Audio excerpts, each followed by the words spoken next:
اچھا تم اپنے کام میں مصروف رہو جب تک میرے دم میں دم ہے، تمہاری حمایت سے باز نہ رہوں گا اور تم کو کبھی دشمنوں کے سپرد نہ کروں گا۔ تو دوستو، کفار مکہ جب ان تمام کوششوں میں ناکامی ہوئی اور تبلیغ توحید کا سلسلہ برابر جاری رہا، تو ان کو اب فکر ہوئی۔ انہوں نے دیکھا کہ جس تحریک کو ہم بچوں کا کھیل سمجھ رہے تھے، اب نشو و نما اس قدر طاقتور ہوئی جاتی ہے کہ اس کا انسداد آسان کام نہیں ہے۔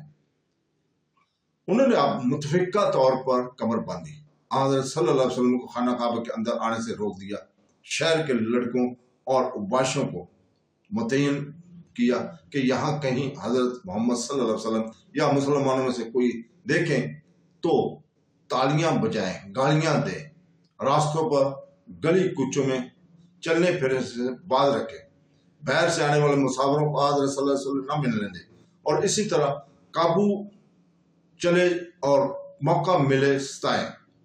ضعیف مسلمانوں کو اب پورے جوش و بڑے عزم اور ہمت کے ساتھ تنگ کرنا اور ستانا شروع کی دیا، اور یہاں تک کہ شہر مکہ کی سرزمین میں مسلمانوں کے بے تنگ ہو گئی اور مسلمانوں کی زندگی وبال جان بن گئی۔ یہ حالت دیکھ کر حضرت محمد صلی اللہ علیہ وسلم نے مسلمانوں کو اجازت دی کہ ملک حبش میں جہاں عیسائی حکومت تھی چلے جاؤ۔ چنانچہ نبوت کے 5ویں سال رجب کے مہینے میں 11 مرد اور 4 عورتوں نے حبش کے ارادہ سے مکہ چھوڑا۔ یہ 15 آدمیوں کا مختصر قافلہ رات کے وقت چھپ کر مکہ سے نکلا۔ جدہ کی بندرگاہ پر اتفاقاً جہاز تیار مل گیا اور یہ لوگ جہاز میں سوار ہو کر ملک حبش میں پہنچ گئے۔ اس قابل تذکرہ حضرات یہ تھے: حضرت عثمان بن عفان، ان کی بیوی رقیہ بنت رسول پاک صلی اللہ علیہ وسلم کے حذفہ بن عتبہ، حضرت عثمان بن مظعون، حضرت عبداللہ بن مسعود، حضرت عبد الرحمن بن عوف، حضرت زبیر بن علوم، حضرت مطرف بن عمیر، حضرت عامر بن ربیع، سہیل بن بیزار، رضوان اور علیہ۔ یہ لوگ عموماً قریش کے مشہور اور طاقتور قبائل سے تعلق رکھتے والے تھے، جو دلیل اس امر کی ہے کہ اب قریش کے مظالم صرف غلاموں اور ضعیفوں تک ہی محدود نہ تھے، بلکہ وہ ہر ایک مسلمان کو خوفزدہ کیے اور طاقتور قبیلہ کا آدمی کیوں نہ ہو نشانہ مظالم بنانے میں مقابل نہ تھے۔ نیز یہ بھی ثابت ہوتا ہے کہ کمزور اور بے کس لوگوں میں اتنی بھی استاق نہ تھی کہ سامان سفر ہی حاصل کر سکیں۔ کفار کو جب ان مسلمانوں کی ہجرت کرنے اور حبش کی طرف روانہ ہونے کا حال معلوم ہوا تو وہ توقع میں روانہ ہوئے، لیکن کفار کے پہنچنے سے پیشتر جہاز بندرگاہ جدہ سے حبش کی طرف روانہ ہو چکا تھا۔ حبش میں پہنچ کر مسلمان اطمینان اور فراغت کے ساتھ رہنے لگے اور ان کے بعد مسلمان بھائیوں سے جا ملے۔ اب مسلمانوں کی تعداد ملک حبش میں 83 تک پہنچ گئی تھی۔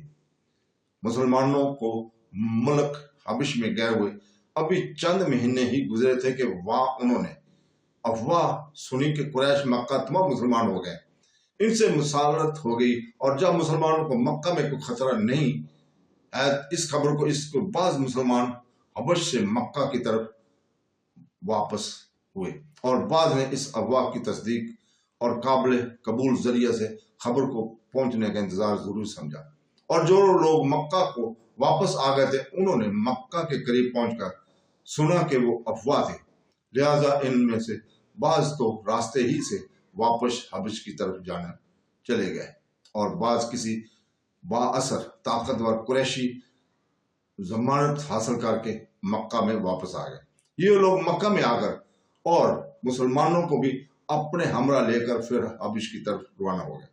یہ حبش کی دوسری ہجرت کہلاتی ہے۔ اب ملک بعض میں مسلمانوں کی تعداد 100 کے قریب پہنچ گئی تھی۔ کفار مکہ نے جب دیکھا کہ مکہ کے آدمی مسلمان ہو کر حبش کی طرف چلے جا رہے ہیں اور وہاں آرام سے زندگی بسر کرتے ہیں، تو ان کو خطرہ پیدا ہو کہ اس طرح تو ممکن ہے کہ ہماری بڑی تعداد بدرجی اسلام میں تبدیل ہو کر بغیر کسی مرکز میں جمع ہو اور ہم پر کوئی آفت آ جائے۔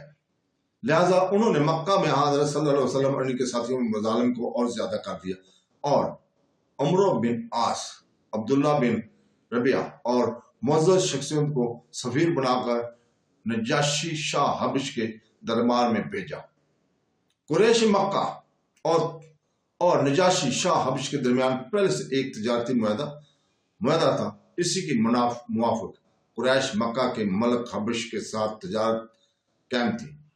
ان دونوں سفیروں کو شاہ حبش کے لیے نہایت گراں بہا تحفے اور ہدیہ سپرد کیے گئے۔ یہ صرف شاہ حبش بلکہ اس کے درباریوں کے لیے بھی قیمتی تحفے تھے۔ قریش کے اس وفد نے دربار حبش میں حاضر ہو کر یہ ہدیہ پیش کیے، شاہ حبش کے درباریوں کو اپنی طرف میل اور متوجہ کیا، اور پھر یہ مطالبہ پیش کیا کہ ہمارے کچھ غلام باغی ہو کر آپ کے ملک میں آ گئے اور اپنا آبائی دین چھوڑ کر ایک نئے دین کی طرف تابع ہو گئے، جب وہ سب سے نرالا ہے، لہذا ان غلاموں کو ہمارے حوالے کیا جائے۔ بادشاہ کی اس درخواست کو سن کر کہا کہ پہلے تحقیق کر لوں، پھر تمہاری درخواست پر غور کیا جائے گا۔ درباریوں نے امیر قریش کے ان سفیروں کی حمایت کی، مگر نجاشی نے مہاجر مسلمانوں کو اپنے دربار میں بلوایا اور کہا کہ وہ کون سا مذہب ہے جو تم نے اختیار کیا؟ مسلمانوں کی طرف سے حضرت جعفر بن ابو طالب نے سب سے آگے بڑھ کر نجاشی کی خدمت میں اس طرح اپنی تقریر شروع کی: اے بادشاہ، ہم لوگ جاہل تھے، بت پرست تھے، مردہ خور تھے، بدکار تھے، قطع رحمی اور پڑوسیوں سے بدعملگی کیا کرتے تھے۔ ہم جو طاقتور ہو کر کمزور کا حق دبا لیتے تھے، یہاں تک کہ اللہ تعالیٰ کے ہم نے ایک رسول بھیجا جس کا حسب نصب اور صدق امانت سے ہم سب واقف تھے۔ اس نے ہم کو مجد بنا کر بت پرست سے روکا، راست گفتاری، ذیانت اور صلہ رحمی کا حکم دیا، ہمسایوں کے ساتھ نیک برتاؤ کی تعلیم دی، بدکاری اور روگائی اور یتیموں کا مال کھانے سے منع کیا، قتل و غارت سے باز رکھا، عبادت الہی کا حکم دیا۔ ہم اسی رسول پر ایمان لائے اور اسی کی فرمانبرداری کی۔ اس لیے ہماری قوم ہم سے ناراض ہوگی، ہم کو انواع اقسام کی اذیتیں پہنچائیں۔ یہاں ہم مجبور ہو کر اپنے وطن سے نکل آئے، آپ کے ملک میں بیٹھ گئے۔ ہم کو یقین ہے کہ آپ کے ملک میں ہم کو ستایا نہ جائے گا۔